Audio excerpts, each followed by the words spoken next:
What are some of the symptoms that patients with cancer should be looking for? Well, I think the symptoms that you need to be looking for are varied. The difficulty with clots is that they can range from having no symptoms to having such severe symptoms that you pass out and become unconscious. But if we start from the beginning, so clots usually form in the legs, in the deep veins of the legs. So it's called a deep vein thrombosis.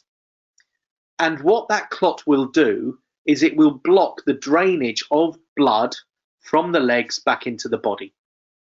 So it may cause a back pressure of blood. The common things we'll see will be pain in the leg, often pain in the back of the leg, in the back of the knee or the calf. There may be swelling, and that may be in the calf or it may be the whole leg. You may get redness. They call that erythema.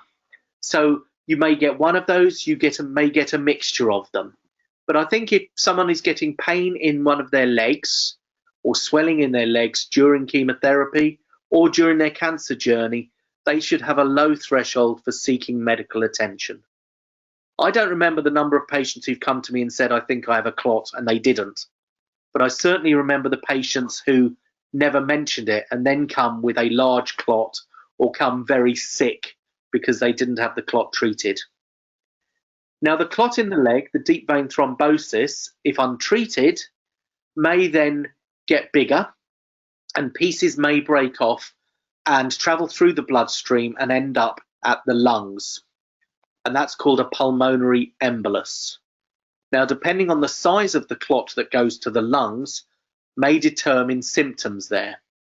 Symptoms may be breathlessness, there may be pain, chest pain, they may cough up blood, and a large clot, which is big enough to actually obstruct blood flow through the lungs, could leave you to pass out or could even be fatal.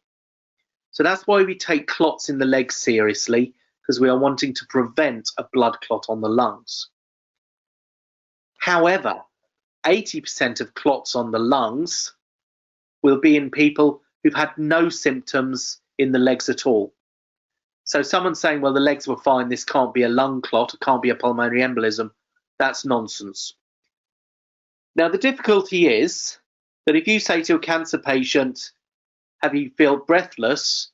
They often do, because there are lots of things associated with cancer that can make you breathless. You could have a chest infection, you could be anemic, you may have developed fluid on the lungs, you may even have tumour on the lungs which is making you breathless. You may already have a lung condition that you normally feel breathless with.